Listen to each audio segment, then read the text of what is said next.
Gituyo gyud ni nako nga hapon ako mulakaw kay para iwas pila iwas init char.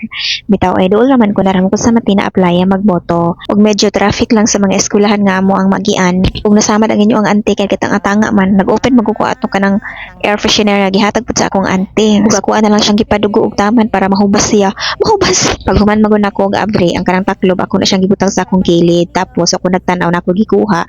Mo na hastang pikasa. Gamay ra kayo na siya samad pero daghan ka na siya dugo ng gawas. Gikasab-an na hinon ko sa akong bana. Wala pa jud ko'y band-aid. So ako lang na siyang gipadugo hangtod mohubas siya. So wala pa siya natugo. Main highway hasn't been busy. It's just these small barangay areas where the where the poll stations are. Og naabot na ko diri sa eskwelahan kung asa ko dapit magboto and then dili mo kasi daghan kaayo tao kay hapon na maguni siya mga alas 4 na ni ba. Kadali ra man pud ko naghulat sa amo ang polling station kay gamay ra man ang nagpila. Ano grabe sa pud ang init oy grabe ka bantang markuhaon sa taan ni Lord. Naibang ko bakante pero walay manglingkod kay hasta yung inita bantang yung kay imong agtang. Og shout out kay Ma'am Catherine bago na kong friend o di ba. So maulaw siya kay makita ko na siya sa vlog na okay ra gyud kay na ma'am kay gamay ra man kay tag followers siring dapita oy asa naman to taon sila oy. Ug daghan na mig na istoryahan na topic ni ma'am about sa iyang work, sa ako ang work, and then sa among mga bana, sa among mga afam. Hello ma'am, nice meeting you po. Nagkadungan dahil may uboto ni ma'am pero mas tugay ko na human sa iyaha kay nagkopya pa mangkukog ko digo. Kawabay ko ka-memorize sa akong iboto no. At sa wakas, nahuman na gyud. I am so proud of being a Filipino kay iboto na ko ang tama. Char. Ug wala dahil may nagkasabay sa ako ang manghod nga nagboto kay lahi po to siya nga lugar na assign na siya dito sa Bakaka. And then amo silang sunduan dito kay kauban niya ang mga bata. As in, ang upat ka po ka mga bata iyahang giuban dito. Kay para po ang mga friends or ang mga apuhan sa iyahang mga anak, mabisita po niya og amahan sa iyang anak. Dili gid pwede ibilin ang mga bata sa balay guys kay nakumpag ka mga laagan. Pero so far pagpadulong dito dili man ka siya as in traffic so dali ra kay minaabot. Usually dugay kay maabot na kay traffic kayo labi na dito sa kanang sa may diversion nga bridge nga gihimo. Kailangan ud akong pasensya dito kay traffic di siya kayo pag ordinary nga days. Og gipahulat na inako ni sila diri daan para dali ra and then ang mga nawong ani di naman ni madruwing. Grabe siguro nila pagduwa. Half day food sila dinuwa guys. Sa so, nila mga dagway gipangkapoy na gipanggutom na. Ug ako po gigutom na pud ko sibil basta gipanggutom namin tanan so naka-reside na lang mi nga diri na lang mi mangaon sa Tuna Republic along Diversion Road naman ni siya. So first time na mo siya diri mag-dine in kay na try na maguna mo ni sa ilahang other branch dito sa Barubos, Surigao del Sur kay lami makailang mga food dito bisag puro ni sila isda. So diri na ako gidala ako mga pag-umang ko ng akong manghod. Tan-aw na tong mangaon pag sila mga isda. Hay nako, pilian kini mga bataa guys. Ang kaunon anin taon nila karne o mga manok, kung pwede pa lang everyday manok.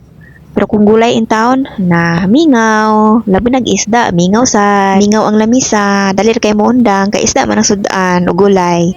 Pero dere, wala sila takas, kay gutom naman daw kuno kaayo ni sila. Tanaw na itong mga bagay ni sila. O tanawa, gilaay na. Pero kung McDo, panig Jollibee, na alive kaya na sila, bisan unsa pa na sila kakapoy. O diba? Wala kayong magagawa kay diri ko gusto mukaon ko kinilaw karon. Ug naglibog pa dai ko sa pag-order ana para sa mga bata oy kabalo naman gani mga bata oy kung unsa rin na ilhan mo pa ilang kaunon. Ug i-flex na ako akong kamot. Pangit kay siya kay ako siyang giputo lang akong kuko kay ngano nakaano siya kanang murag nabalik gud siya so ako na lang gitiwasan purog ink sa akuan. Grabe ka purple.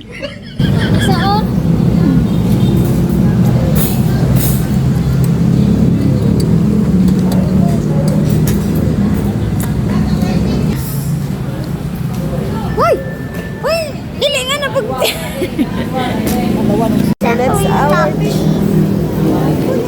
ang duha na ko ka-order ka nuggets, pwede for take out lang. Take out. Unsa sudlanan sa inyong take out? Silupin lang po. Silupin lang ni og kani? Kung wala tong murag plastic, pwede makaon sa sakyanan. Uy. Agay, init gid. Init gid kay mom. Oh, sisig is the key to success. Okay. Takan. Madaming mga serving kit. Hindi ka gusto?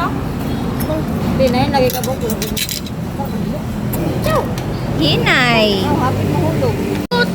Tara.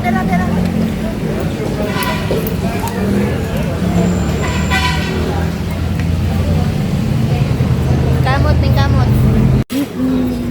Cook mismo.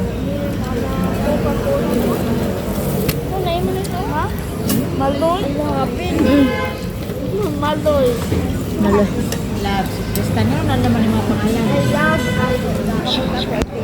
Nawa kahurot oy. Ang mga bata wa kasabot sa sudan, ang gikaon lang kay katong sugbang nga tuna o kuan katong fries. So amo na lang gi-take out timing kay nag-order ako ang manghod ug kuan leche flan. Ang sudlanan sa leche flan mura pud ang magisudlan og atong kuan mga sobra. So, mo ni ako na lang gibitbit kay sayang kaayo oy. Marituki pa na nako sudanon pagkaugma. Ug kani among batang lalaki diri awa na naglangi-langi na kay kasukaon kuno siya basta na nasa aircon nawa na impas ang kinaon.